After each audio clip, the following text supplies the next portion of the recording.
Hi beautiful people, welcome back. Hope everybody is doing fantastic wherever you are in this world. Happy Wednesday. Hope everybody is having an amazing week so far. First and foremost, I thank you guys so much for your understanding and your patience for the voiceovers that I've been doing. It is absolutely appreciated. I thank you from the bottom of my heart because I know people don't like voiceovers. So in today's video, we're going to be discussing what similarities or what does Katie Joy and Donald Trump have in common. This is not about talking about politics or this one supports who this one supports. It's not about that. I just want to come and make you guys aware of the common traits that Donald Trump and Katie Joy have. But before we get into that, my usual disclaimer, please do not take what I say as fact. Feel free to do your own research and come to your own conclusion. So yesterday, you guys know Donald Trump was arraigned, was on every news station, all over social media. So Katie Joy actually posted this, to which she got a lot of backlash. It is accurate. No one is above the law. No one. I am a reporter that covers cults. Trump has created cult followers through his brainwashing and lies. I hope one day to be out of this period of our history. It's honestly exhausting dealing with the gaslighting in my comments.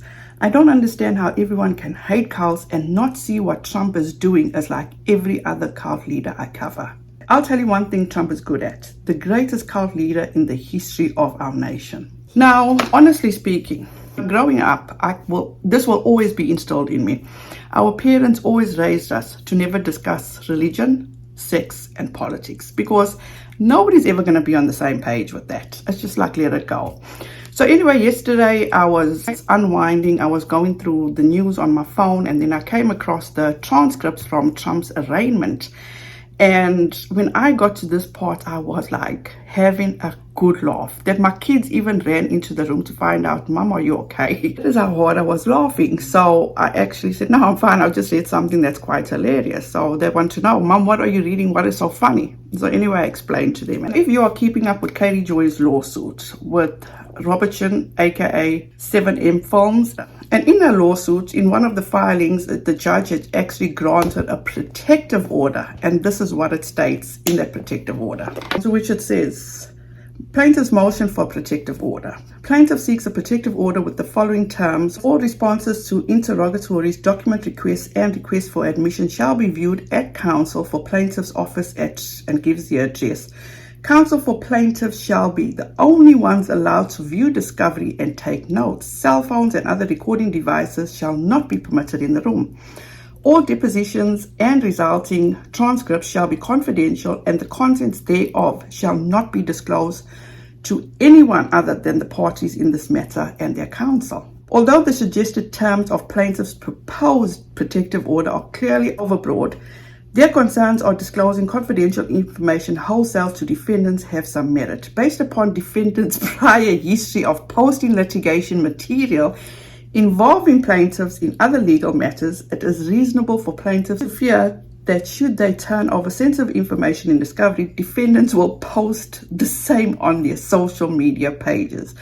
According to the court, we will enter a narrower protective order by separate order, which will permit plaintiffs to designate certain discovery disclosures as limited to defendants' counsel's eyes only, and cover other disclosures with prohibition on disclosure to parties outside the litigation. So basically, in a nutshell, Katie Joy is not allowed to see any personal information about Robertson, and it can only be seen by her attorneys. So yesterday, during Trump's arraignment, the plaintiff said this. McCaw, thank you, Your Honor. I would like to address 3 matters before the court today. First is the protective order the people are in the process of working out with defense counsel. The second issue is discovery, and the third issue is scheduling.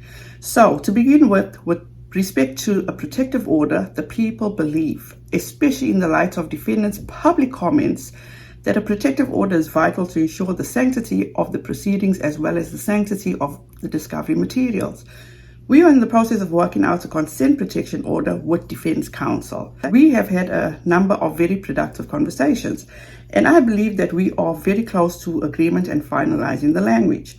I expect that when we do reach an agreement, we should be able to submit that language to the court within the next few days, hopefully. One thing I would like to highlight, however, is that the proposed order, should the court enter it, would have terms that would be binding not solely on defense counsel but also on the defendant himself. And that should be the defendant fails to abide by these terms that have the effect of being in contempt of court. So I just want to highlight 3 terms. These are terms which the defense and the people have reached broad agreement.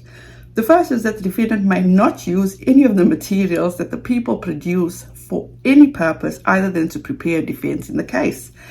The second is the defendant will be permitted to review certain sensitive materials only in his attorney's office, and he may not take copies of the documents, portions of the documents, notes he took of the documents, etc. him after he leaves his attorney's office. A third, and perhaps most importantly, defendant may not provide the materials he receives through the discovery process to any third party, including the press, and he may not post them to social media. And I would note again for the record that should the defendant, after the court enters an order, violate any of the materials of this protective order, he could be in contempt of court. Now, how sad is that? Katie Joy is barred, not allowed to see any discovery that Robert Shin actually hands over. And here we have Donald Trump that's in the same position, the ex-president, and she seems to fall in the same category as him because they're so impulsive and want to get everything out on social media. And for what? For what? Me, myself, if somebody even suggested that to me, I would be so embarrassed to be known as a person that just puts every kind of shit out on social media. And she still has not learned her lesson. She did that with Tati, she did that with Todd Chrisley, and now she's in the same boat again. She will never learn a lesson, and that is why I will keep calling her out for her bullshit. But like I said, that was absolutely hilarious to me. So moving on, she decided to actually go after Flo Rida because last week his son actually had a terrible accident where he fell out of a window. I can't even imagine what that mother is going through. So anyway, in true Katie Joy fashion, she went and she posted all about this. Flo Rida's 6-year-old son, Zohar, is in ICU after falling 5 stories from his apartment window. His mum, friend of WOACB, Alexis, has filed a lawsuit against her landlord for faulty window guards that she says led to the fall. Zohar is currently in the ICU and is in full body cast. He suffered a lacerated liver, collapsed lung, fractures to his feet and pelvis, and internal bleeding. Alexis's lawsuit cites negligence by the building owners for installing windows that posed a hazardous condition. Flo is not involved in Zohar's life, and Alexis has been fighting for years for Flo to pay child support, education, and medical expenses. Zohar is lucky to be alive and will have to learn to walk again. He's been in the ICU since March 5th, 2023. WOACB followers, please send lots of love and healing thoughts to Zohar and strength to his mama. Please note that images have been published by Page 6 are not images of Alexis or Zohar. This image is Alexis with Zohar from 4 years ago. So I'm assuming that she's calling out Page 6 for actually not posting the correct people, but that's neither here nor there. That's not important right now. And off the back, my thoughts and prayers go out to this little boy. This is something this mother's hands full, you know. I can't even imagine. And you guys, if you are the praying type, please keep this young lady and her son in your prayers. He is too precious. This is so sad. Fast forward to this morning. Katie Joy posted this. This was a post made by Flo Rida. Great day. Thank you everyone who reached out with their concerns and prayers for my son. He is getting the best medical care and miraculously survived a tragic fall. I ask for your continued prayers as he undergoes rehabilitation, but I would appreciate that remain a private matter. And she actually puts there, stop lying, Flo.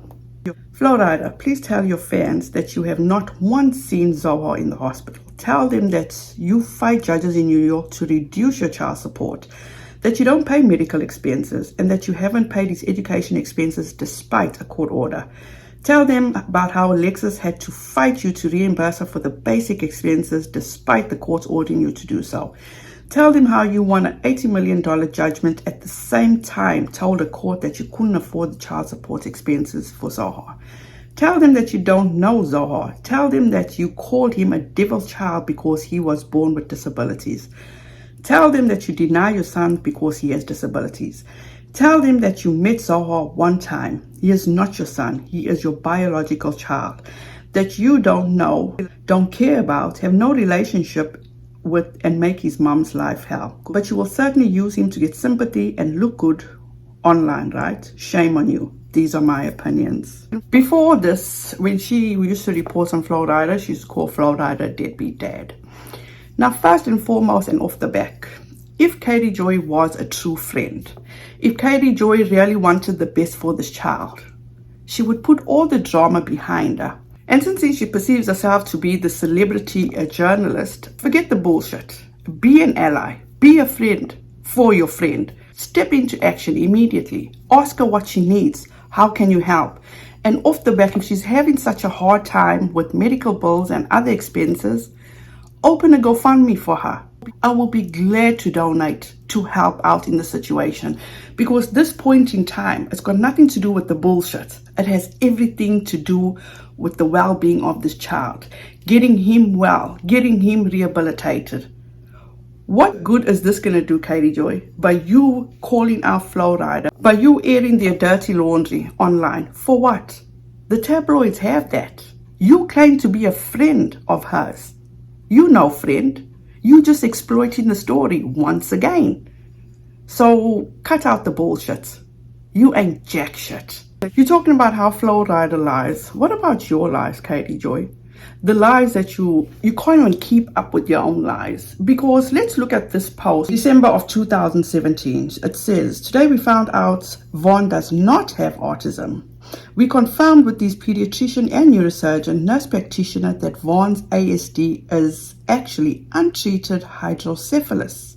And then she goes on and she lists so many things that she learned along the way, and to which she says, these were all the reasons we thought Vaughn had autism, but always why I felt he didn't fit in at Fraser. I can't explain it, but when he left in November, I had a feeling we wouldn't be back. We will be moving to Gillette for rehabilitation therapy for OT, PT and speech to help with his skills he's lost due to pressure and retrain his brain on feeding and understanding it's okay to eat now that he doesn't feel sick to his stomach. Children with untreated hydrocephalus often end up on feeding tube. This is literally everything, the answer. They are taking him off his gastroparesis medication because he doesn't really have it. OMG, this is insane. My mouth dropped when I read it today, and it was confirmed by 2 doctors today that while he does not have learning disabilities, it is not autism, and we can help him be the best version of himself. He will need a lot of help. To which Katie Joy has gone back to saying and telling people on her platform on how her son is autistic. And remember, she even made the statement to 2 ladies on a panel that her son is high functioning on the autism spectrum and that he is capable of murder. My son is autistic, so okay. Do you believe that your son could be manipulated into murdering somebody? Yes. You do? Yes. Why? And how? And where is your son at on the spectrum? He's high functioning. He's high functioning. Why do you think that could happen? Because they're vulnerable. Because you're actually the first one that we've talked to that has said that. So when did he get re-diagnosed? And the doctor said that he has autism, because she never came back. I haven't seen a post, it hasn't been circulated, that he has actually again been diagnosed with autism. Is she lying to her audience to gain sympathy from them? Is she lying so she can gain people from the autism community? Because in my opinion, that's what Katie Joy does a lot. She claims to be something and claims to be an ally of some sort of group that she will gain all these followers. So since seeing April is Autism Awareness Month, she was actually going after Flo Rida. She actually made this post. Happy April. Autism acceptance is the goal in our house. We don't focus on finding the missing puzzle pieces in our home. Instead, we accept neurodiversity, enable growth, use language to empower and teach, allowing stimming, stick to schedules, use social stories, teach expectations, learn about being okay with flexibility, and proudly encourage special interest. He has an episode, has his outburst.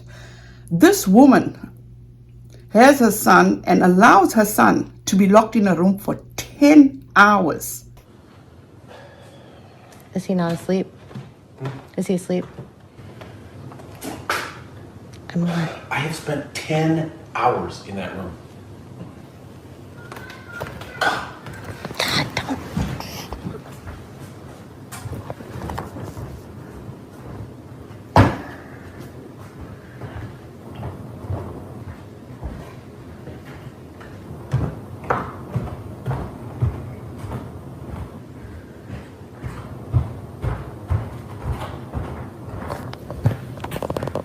been a busy day.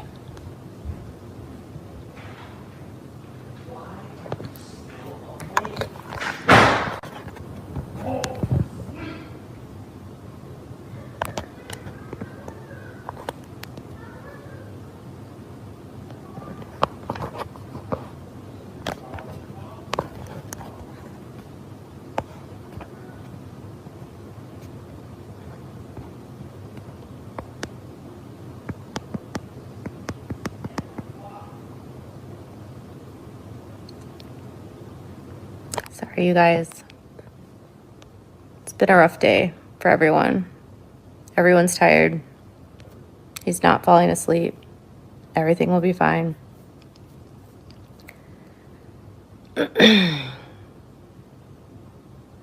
He has insomnia, yes. But when he gets really emotional, he has a hard time falling asleep. And he's very emotional. So I have to go because I need to take over for my husband. He is at his wit's end, and I want to thank you guys for being here. And Because he's having one of his episodes. Let that sink in. To me, that is torture. I never wanted to be the mom that didn't accept my child. I never wanted awareness. I strive for acceptance because neurodiversity is beautiful. Once you take the time to accept the person, the unique and beautiful attributes of my son are the reasons I love him so much. I can't imagine a life without a million dinosaurs, stuffies, and sensory break items. I want him to grow up to know that he is worth it and that there is nothing wrong with him being neurodiverse. As a woman that is also neurodiverse, ADHD, I want my son to know that I get him and I will always fight for him. Acceptance is the goal. And I call bullshit on all of that. I am learning Katie Joy's pattern. She has a fucked up pattern.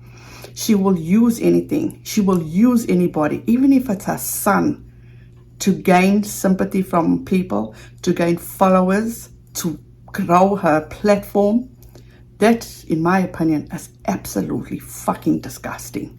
So Katie Joy, when did he get diagnosed again?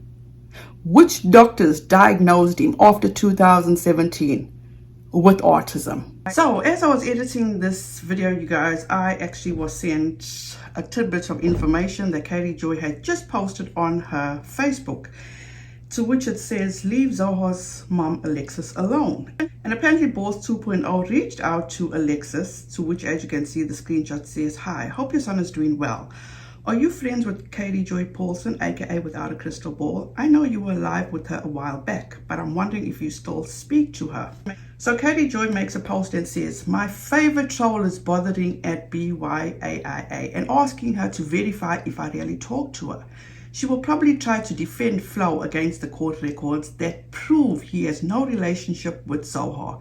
She probably wants to claim that I'm manufacturing my friendship with Alexis. So Alexis just sent this screenshot of Balls trying to bait her into commenting about Without a Crystal Ball, which is totally out of line given that Alexis is literally in the trauma ICU with the son. Alexis has way more important issues to deal with at the present than a troll wanting to stir up drama. However, Alexis gave me permission to share the message with the public so it's known that we talk. And also, it's known that trolling like this is so extra, next level and irresponsible. Really, Katie Joy? Irresponsible?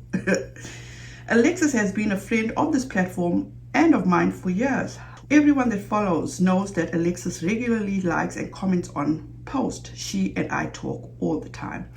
Regardless, Balls, leave her alone, and she wants you to know that you blocked. She doesn't have time for your petty. First and foremost, if Katie Joy really feels that Balls is a troll, might I add to that an exceptional troll, because she has brought it to our attention that according to Katie Joy's claims on how she's defending the bloggers and the dancers, but most of those bloggers and dancers don't even talk to her anymore. And thanks to Balls for actually reaching out to these people and letting us know the truth. So at the end of the day, you want to talk about irresponsible? How about what you did to Lydia Chung? As we heard from Southern Mutton, you only used her story to benefit yourself. You treated her like she was non-existent. You want to tell the story the way you want to tell the story. So irresponsible, I don't think so.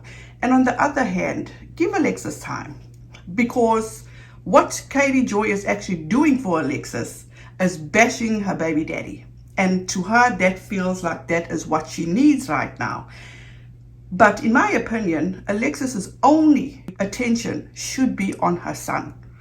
Whatever the outside world brings is irrelevant right now. She has always been there for her son, and she will always be there for her son. She cannot make other people do what she needs them to do, period. Whether it be Flo Rida or whether it will be the regular old Jack on the street. So it's just a matter of time before Alexis finds out how Katie Joy is not a real friend and just uses her story to exploit it. And it's not going to be much longer before Katie Joy makes a video off of this and profits off of this. And also, Alexis, why don't you question your friend about her lies, about how she gains her followers, about lying about her child and the disabilities he has. So at the end of the day, if you feel you have an ally, it's just a matter of time, in my opinion, before you find out. It's all just about Katie Joy. She gives a damn about you. She gives a damn about your son. It's all about what she can get out of it. And what she is getting out of it now is trashing Flo Rida all over the internet.